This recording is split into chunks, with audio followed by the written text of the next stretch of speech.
Subscribe பண்ணாதவங்க சேனலை subscribe பண்ணிக்கோங்க. செய்திகள் பிடிச்சிருந்தா ஒரு லைக் போட்டுட்டு செய்திகளை தெரிந்து கொள்ளும்படி அன்புடன் கேட்டுக்கொள்கிறேன்.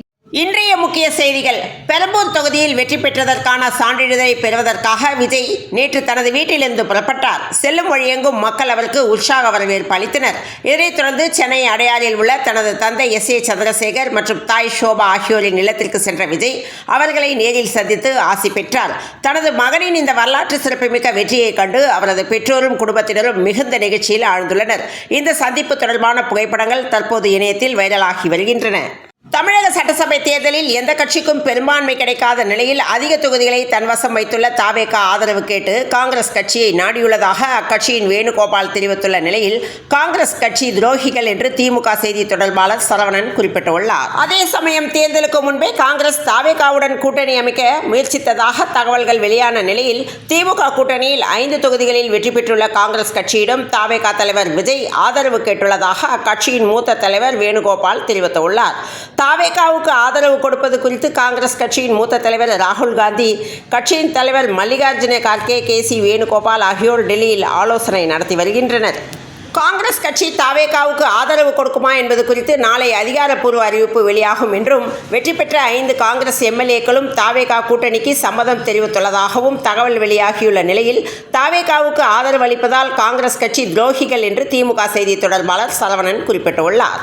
இந்திய அரசியலமைப்பு வரைவு குழுவின் தலைவராக அம்பேத்கர் ஆற்றிய பங்கு குறித்து மாநில பள்ளி பாடத்திட்டத்தில் இடம்பெற நடவடிக்கை மேற்கொள்ள தமிழக அரசுக்கு உயர்நீதிமன்ற மதுரை கிளை உத்தரவிட்டுள்ளது. கொங்கு மண்டலத்தை கைப்பற்ற பெரும் பலத்துடன் களமிறங்கிய திமுக, அதிமுகவுக்கு பணபலத்தால் மட்டுமே தேர்தல் வெற்றியை பெற்றுவிட முடியாது என்ற புதிய ஃபார்முலாவை தாவேகா கற்றுக் கொடுத்துள்ளது. மு.க. ஸ்டாலின் 4வது முறையாக போட்டியிட்ட கொளத்தூர் தொகுதியில் 8795 வாக்குகள் வித்தியாசத்தில் தோல்வியை தழுவியிருப்பது திமுக தரப்பை மட்டுமின்றி ஒட்டுமொத்த அரசியல் களத்தையும் அதிர்ச்சியில் உறைய வைத்துள்ளது. அதிலும் திமுகவிலிருந்து விரக்தியில் வெளியேறிய VS பாபுவே எதிர் வேட்பாளராக களமிறங்கி ஸ்டாலினை பழித்தீர்த்திருப்பது யாரும் எதிர்பாராதது என்ற தகவல் வெளியானது. பணபலம், ஆள்பலம், பாரம்பரிய கட்டமைப்பு என்று எதை கொண்டும் அளவிட முடியாத வெற்றியை தாவேகா தலைவர் சாத்தியப்படுத்தியுள்ளார். விஜய் எந்த கட்சியுடன் கூட்டணி அமைக்காமல் தனித்து போட்டியிட்டு 108 இடங்களில் வெற்றியடைந்திருக்கும் தாவேகா தனிப்பெரும் கட்சியாக உருவெடுத்துள்ளது. களமிறங்கிய முதல் தேர்தலிலே 1.5 கோடி வாக்குகளுக்கு மேல் பெற்று வரலாற்று சாதனை அந்த கட்சி படைத்துள்ளது. அதே சமயம் தங்களுடைய தொகுதிகளிலும் தமிழக அளவிலும் பரிச்சயமான அமைச்சர்களும் முன்னாள் அமைச்சர்களும் தோல்வியை தழுவியுள்ளனர். காட்பாடியில் துரைமுருகன், தூத்துக்குடியில் கீதா ஜீவன், மதுரை மத்தியில் PTR பழனிவேல் தியாகராஜன், மன்னார்குடியில் TRB ராஜா, குமாரபாளையத்தில் தங்கமணி, ராயபுரத்தில் ஜெயக்குமார், உடுமலைப்பேட்டையில் ராதாகிருஷ்ணன், பொள்ளாச்சியில் ஜெயராமன், திண்டுக்கல்லில் ஸ்ரீனிவாசன் என்று அரசியலில் பழம் தின்று கொட்டை போட்ட பலரும் இந்த தேர்தலில் காணாமல் போய்விட்டனர். அதற்கெல்லாம் மேலாக கொளத்தூர் தொகுதியில் முதல்வர் ஸ்டாலினே தோற்றது யாரும் எதிர்பாராத ஷாக் என்றும், அந்த அளவுக்கு விஜய் சுனாமி தமிழகத்தையே சுழற்சி அடித்துவிட்டது என்ற தகவல் வெளியானது. புதுச்சேரியில் காங்கிரசுக்கும் திமுகவுக்கும் இடையே நடைபெற்ற ஈகோ யுத்தத்தால் அங்கு அமோக வெற்றி பெற்று மீண்டும் ஆட்சியை NRS காங்கிரஸ் பாஜக கூட்டணி தங்க வைத்துள்ளது. ஒரே ஒரு MLA வரார் பரிதாப பாஜக டென்ஷனில் டெல்லி. பிரதமர் மோடியின் 3 பிரச்சார பொதுக்கூட்டங்கள், மத்திய அமைச்சர்கள், பாஜக ஆளும் மாநில முதல்வர்களின் படையெடுப்பு என்று எவ்வளவோ VIP-க்களை இறக்கியும் கூட ஒரே ஒரு தொகுதியை தவிர போட்டியிட்ட அத்தனை தொகுதிகளிலும் மண்ணை கவ்வியுள்ளது பாஜக. ஒரே ஒரு குருக்கள் வரார் வழிவிடுங்கோ என்ற வடிவேலுவின் காமெடியைப் போல் ஊட்டியில் மட்டும் பாஜக வேட்பாளர் போஜராஜன் வெற்றி பெற்று ஒரே ஒரு MLA-வாக சட்டமன்றத்தில் நுழைகிறார் என்ற தகவல் வெளியானது. அஸ்ஸாம் மாற்றத்துக்கு தயாராகிவிட்டது. இனி இங்கு பாஜகவுக்கு இடமில்லை என பிரச்சாரங்களில் முழங்கியது காங்கிரஸ் கட்சி. ஆனால் அஸ்ஸாம் மக்கள் மீண்டும் தாமரைக்கே வாக்களித்து 3வது முறையாக பாஜகவையே ஆட்சியில் அமர்த்தி இருக்கின்றனர். சட்டமன்ற தேர்தலில் திமுக 2வது இடத்தை பிடித்துள்ளது. இந்த சூழலில் தமிழகத்தின் அடுத்த எதிர்க்கட்சி தலைவர் யார் என்ற கேள்விக்கு துணை முதலமைச்சர் உதயநிதி ஸ்டாலினின் பெயர் பலமாக அடிபடுகிறது. ஒரு கட்சியின் தலைவரே தோல்வியடைந்த நிலையில் அக்கட்சியின் சட்டமன்ற குழு தலைவரை தேர்ந்தெடுப்பதில் புதிய சவால்கள் எழுந்துள்ளன. சேப்பாக்கம், திருவல்லிக்கேணி தொகுதியில் மீண்டும் வெற்றி பெற்றுள்ள உதயநிதி ஸ்டாலினை எதிர்க்கட்சி தலைவராக நியமிக்க திமுக தலைமை ஆலோசித்து வருகிறது. மோடியா இந்த தீதியா என்று மேற்கு வங்கத்தின் மூலை முடுக்கெல்லாம் திரிணாமுல் காங்கிரஸ் செய்த அனல் பறக்கும் பிரச்சாரங்களை தண்ணீர் ஊற்றி அணைத்திருக்கிறது தாமரை கட்சியின் வெற்றி. 15 ஆண்டுகளாக மம்தா கட்டியெழுப்பிய கோட்டையை தகர்த்து முதன்முறையாக வங்கத்தில் பாஜக வெற்றி கொடி நாட்டியுள்ளது. தமிழ்நாட்டில் நடந்து முடிந்த தேர்தலில் திமுகவின் தூண்களாக கருதப்பட்ட பல அமைச்சர்கள், மூத்த தலைவர்கள் பலரையும் தாவேகாவின் சாதாரண வேட்பாளர்கள் வீழ்த்தியுள்ளனர். இதற்கு காரணம் விஜய் எனும் சூறாவளி என்று பொதுவாக சொல்லப்பட்டாலும் வேறு சில பின்னணி காரணங்களும் இருப்பதாக கூறப்படுகிறது. அந்த அமைச்சர்களின் தோல்வி குறித்து தொகுதி மக்களை மறந்தாரா மகேஷ் என்று கேள்வி எழும்பிய நிலையில் திருவெரும்பூரில் தொடர்ந்து இருமுறை வென்று கடந்த ஆட்சியில் பள்ளிக்கல்வித்துறை அமைச்சராக இருந்தவர் அன்பில் மகேஷ் ஹாட்ரிக் வெற்றி பெற்று விடலாம் என்று நம்பியிருந்தவரை தாவேகா சார்பில் போட்டியிட்ட நவல்பட்டு விஜி வென்றுள்ளார். இது குறித்து பேசுகிற தொகுதியின் விவரப்புள்ளிகள் 2016 வருடம் இதே தொகுதியில் முதன்முறையாக எம்எல்ஏவான அன்பில் மகேஷ் மக்கள் சொல்லும் குறைகளை கேட்டு நிவர்த்தி செய்ய முயன்றார்.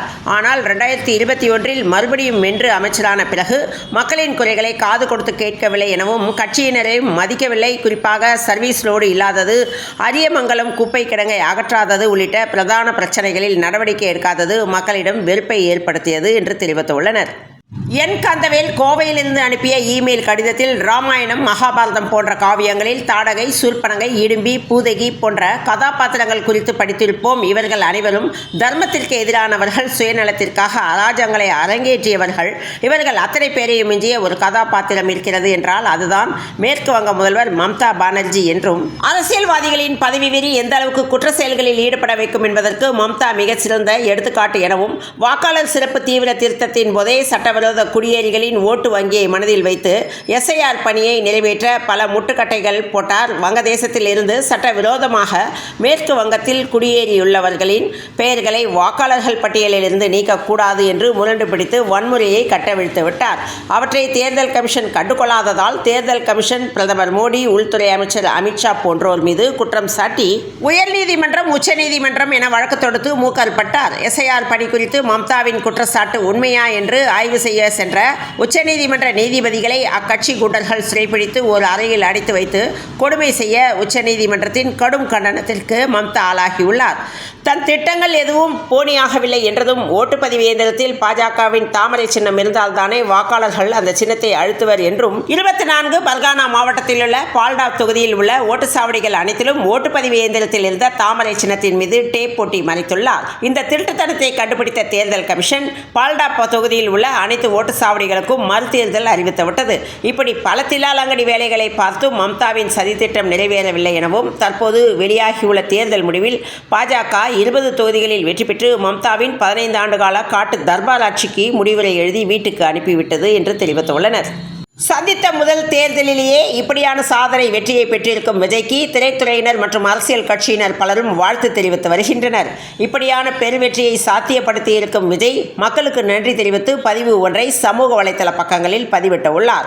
கட்சி ஆரம்பித்ததிலிருந்தே நம்மை ஏளனமாக பார்த்தவர்களும் பேசியவர்களுமே அதிகம் எனவும், அரசியலில் இது இயல்பே என்றுதான் நாமும் அதை கடந்து வந்தோம், எவரையும் சாராமல் மக்களை மட்டுமே நம்பி தேர்தல் காலத்திலும் தில்லாக நின்றோம் என்றும், நடுநிலை என்ற பெயரிலும் விமர்சனம் என்ற பெயரிலும் முகமூடி அணிந்த அவமானங்களும் அவதூறுகளுமே நமக்கு பரிசாக கிடைத்தன என்றும், எக்காலத்திலும் நிகழவே நிகழாது என்றிருந்த மாற்றத்திற்கான அரசியல் வெற்றியை நிகழ்த்தி காட்டிய தமிழ்நாட்டு மக்களாகிய என் சொந்தங்களுக்கு என் வாழ்நாள் நன்றியை காணிக்கையாக ஆக்குகிறேன்.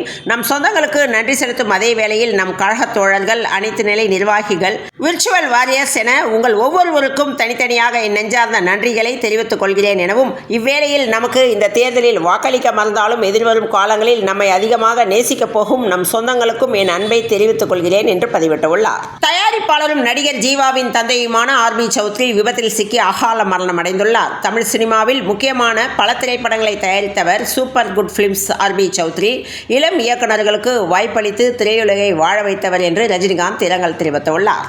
மதுரையில் உள்ள 10 தொகுதிகளில் 8 தொகுதிகளை கைப்பற்றி திமுக, அதிமுகவுக்கு அதிர்ச்சி வைத்தியம் தமிழக வெற்றி கழகம் கொடுத்துள்ளது. குறிப்பாக மதுரை மாநகரின் வடக்கு, தெற்கு, கிழக்கு, மேற்கு, மத்திய என 5 தொகுதிகளையும் கணிசமான வாக்கு வித்தியாசத்தில் அள்ளியுள்ளது. சரித்திர நாயகனாக உருவெடுத்துள்ளார் என்று தமிழ் திரைப்பட தயாரிப்பாளர்கள் சங்கம் தமிழக வெற்றி கழகம் விஜய்க்கு வாழ்த்து தெரிவித்துள்ளனர். செவ்வாய்க்கிழமை அன்று தாவேகா எம்எல்ஏக்கள் முறைப்படி விஜயை சட்டமன்ற கட்சி தலைவராக தேர்ந்தெடுப்பார்கள் என்று எதிர்பார்க்கப்படுகிறது. அதன் பிறகு பெரும்பான்மை ஆதரவை நிரூபித்ததுடன் ஆளுநர் அவரை ஆட்சி அமைக்க அழைப்பார் எனவும், கட்சி வட்டாரங்களின்படி விஜய் இந்த வார இறுதிக்குள் பொறுப்பேற்க வாய்ப்புள்ளது எனவும், அதே சமயம் சட்டசபையில் தனது பெரும்பான்மையை நிரூபிக்க 1 வாரம் வரை அவகாசம் கோரலாம் என்று தகவல் வெளியானது. திருவண்ணாமலை, ஏற்காடு, விருத்தாச்சலம், கோவை தெற்கு, கீழ்வேலூர் ஆகிய 5 தொகுதிகளில் தாவேகா 2500 வாக்குகள் வித்தியாசத்தில் வெற்றி வாய்ப்பை இழந்தது. எழுந்துள்ளது. ஒருவேளை இந்த 17 தொகுதிகளில் தாவேகா வெற்றி பெற்றிருந்தால் தனி பெரும்பான்மையை பெற்றிருக்கக்கூடும் என்று தெரிவித்துள்ளனர். தூத்துக்குடி தாவேகாவில் பணியாற்றி வந்த அஜிதா அக்னல் தனக்கு மாவட்ட செயலாளர் பதவி கிடைக்கும் என எதிர்பார்த்து காத்திருந்தார். ஆனால் அவருக்கு பதவி வழங்கப்படவில்லை. அதனால் சென்னை பனையூரில் விஜயின் காரை வழிமறித்ததுடன் சாலையில் அமர்ந்து தர்ணா போராட்டத்தில் ஈடுபட்டார். பின்னர் தூக்க மாத்திரைகளை உட்கொண்டு தற்கொலைக்கு முயன்றார். இந்த நிலையில் தூத்துக்குடி தொகுதியில் யாருக்கு சீட் கொடுக்கலாம் என்று விஜய்க்கு நெருக்கடி ஏற்பட்டது. அப்போதுதான் தனது நண்பரான ஸ்ரீநாத்தை களமிறக்க விஜய் முடிவு செய்தார் என்றும் முதலில் தயங்கிய ஸ்ரீநாத் பின்னர் சம்மதம் தெரிவித்துள்ளார். பின்னர் அமைச்சர் அனிதா ராதாகிருஷ்ணன், தூத்துக்குடி மக்களவை தொகுதி உறுப்பினர் கனிமொழி முன்னிலையில் திமுகவில் இணைந்து தாவேகாவிற்கு எதிராக பிரச்சாரம் செய்தார். ஆனால் அவரது பிரச்சாரம் எடுபடவில்லை எனவும் ஸ்ரீநாத்தை வெறும் காமெடி நடிகராகவே சித்தரித்து திமுக, அதிமுக உள்ளிட்ட கட்சி வேட்பாளர்கள் பிரச்சாரம் செய்தனர். ஆனால் தமிழகத்தில் விஜய்க்கு அடுத்தபடியாக 1 லட்சத்திற்கும் அதிகமான வாக்குகள் பெற்று சிட்டிங் அமைச்சராக கீதா ஜீவனையை ஸ்ரீநாத் வீழ்த்தியுள்ளார். சென்னையில் இன்று 22 கேரட் ஆபரண தங்கத்தின் விலை ஒரு சவரன் 1,10,552 ரூபாய்க்கும் 1 கிராம் 13,819 ரூபாய்க்கும் விற்பனையாக உள்ளது. இத்துடன் இந்த செய்திகள் நிறைவடைந்த நிலையில் தொடர்ந்து இணைந்திருங்கள். பிரபாஸ் கதம்பம் செய்திகளுடன் மீண்டும் மற்றும் ஒரு செய்தியில் சந்திப்போம். நன்றி, வணக்கம்.